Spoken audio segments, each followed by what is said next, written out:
1 p.m. GRUEN Gruen Watch Time.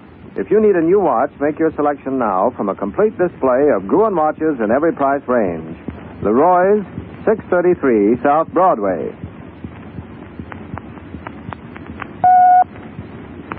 The National Broadcasting Company takes you now to England for a special broadcast by Captain Clark Gable, United States Army Air Force.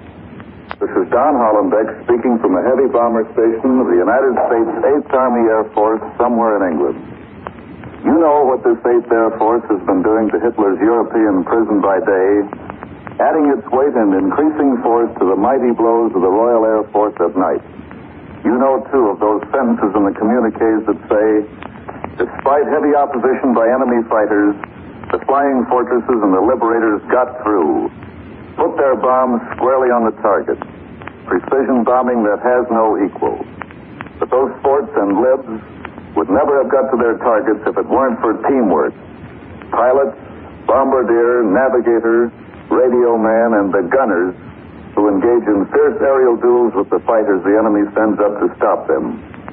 Up to tonight, 8th Air Force gunners have shot down more than 990 German planes since last August when we got into this air war.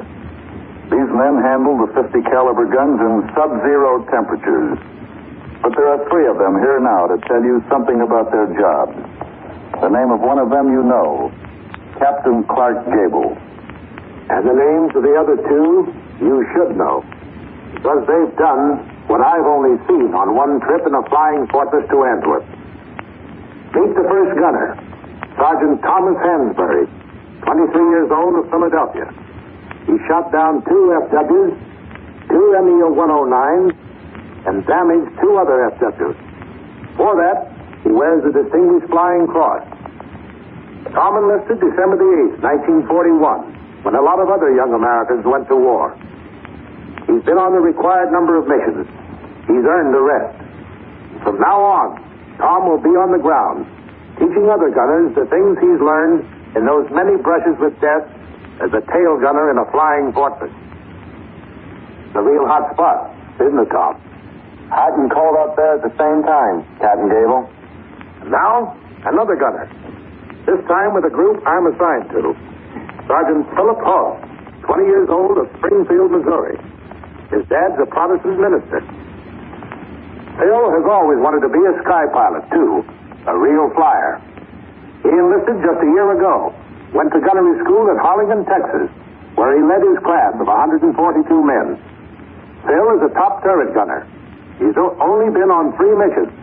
But on those 3 missions, he's seen a lot. Enough to know that after you get through with the training courses back in America, as thorough as they are, you've got a lot more to learn about war in the air. Is that right, Phil? No kidding about that, Captain Gable. To learn about war in the air, you've got to go to war in the air. That's what I'm doing now. I'm after my Bachelor of Gunnery degree by shooting it out with the Huns. Here's to a graduation with honors, Phil. Captain Gable, a lot of people back home are interested in knowing more about the job you're doing here in England at this bomber station. Well, I'll start from the day I came into the Army as a private, August 12th, 1942. First, they taught me how to be a soldier. Then I went to the Officers Candidate School at Miami, learned how to be an officer. And next, to the gunnery school at Tyndall Field in Florida, where I learned how to be a gunner on a flying fortress.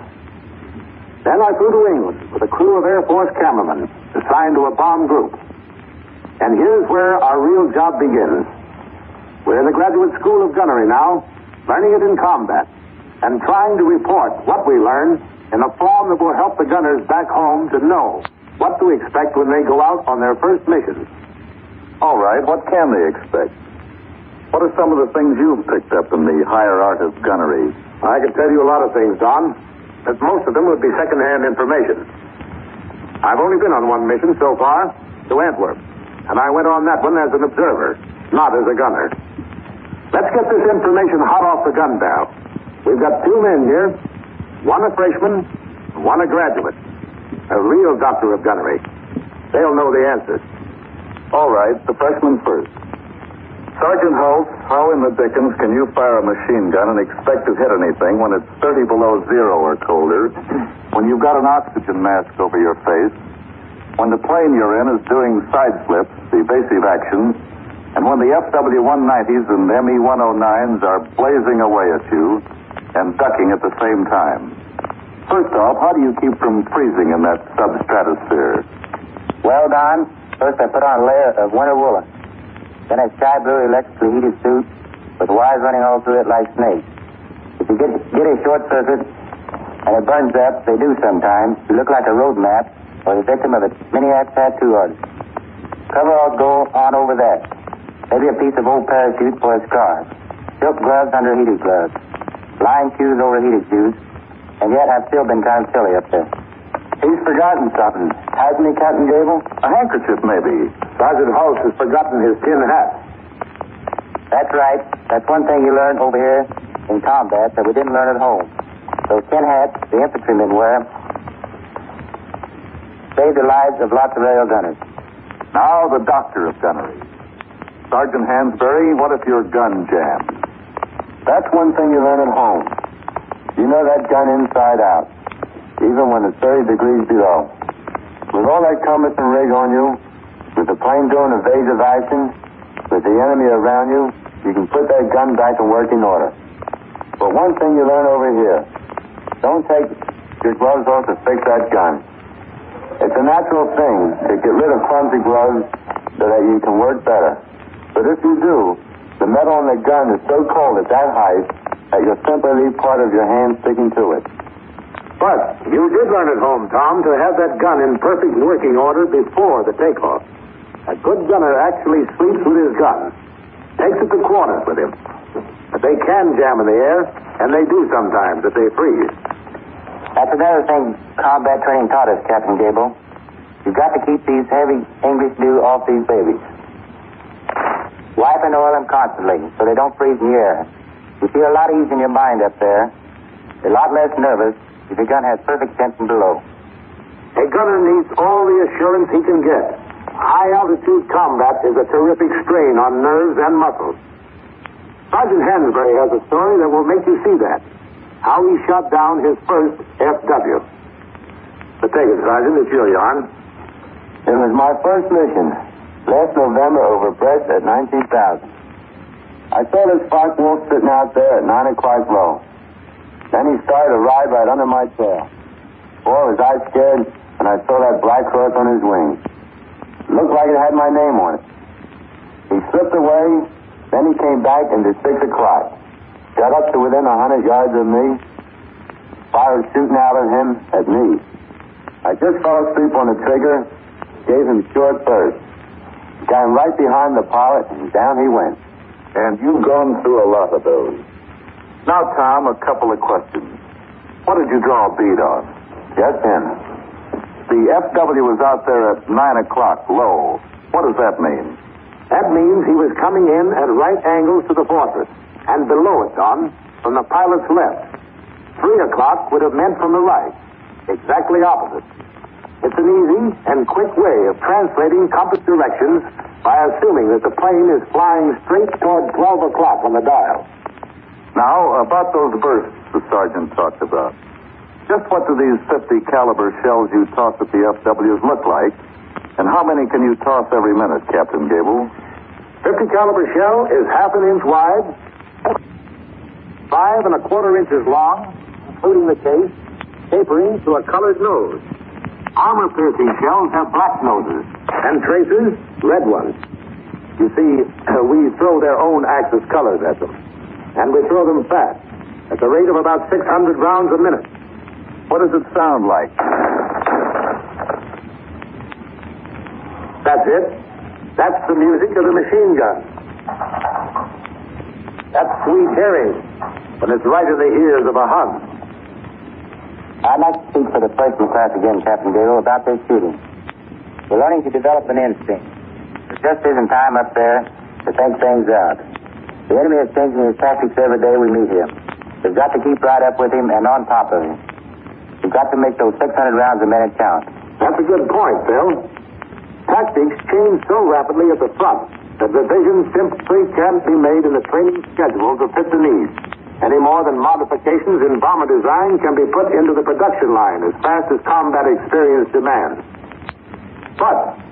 thing that can and must be developed back home is the instinct for wing shooting, to train you so that you become adaptable to any circumstances that come up. You're grinning, Tom. Spill it. I was just thinking, Captain Gable. There's one thing you simply can't begin to have any idea of until you're in actual combat. What's that, Tom? It's how not to get scared when you see those 20-millimeter shells from an enemy fighter exploding closer and closer to you, while a guy tries to get you in range and nail you. I've been through it a lot of times. You just learn to do your job in spite of being scared the first few times. That's learning war in the air the hard way, but the only way. And some of the gunners have learned this war in the air the hardest way of all. They haven't come back. They've given their lives to do what everybody said couldn't be done. Carry the forts and the libs through the hot fighter belt, right to the targets, and brought them home again. Mostly. Think about that mostly when you read the communique. 4 of our bombers are missing. That means 40 men missing, too. And remember, a lot of the bombers who do get home carry dead gunners with them. We're learning a lot from the experiences of the first of the few. The men who less than a year ago began learning it the hardest way. They've made our job easier. Fighters who've been around tell me this is a big lead. The toughest front of the air war. The flak and the fighter opposition are bitter. I've seen enough of it to know what our gunners are up against. And I'll repeat what I said at first. Here's our real job. To learn what the gunners have to face in combat. To report what we learn in a form that will help the gunners back home to know something of what to expect when they get here. Sergeant House, good hunting. Thanks, Captain Gable. The gun gets an extra wipe. Sergeant Hansbury, congratulations on your 4th enemy plane. It was a pleasure. Good teaching, Captain Clark Gable, and don't forget your tin hat. This is Don Hollenbeck returning you now to New York. Ladies and gentlemen, you have just heard a broadcast which has featured Captain Clark Gable, United States Army Air Force, speaking from London, England. This is the National Broadcasting Company.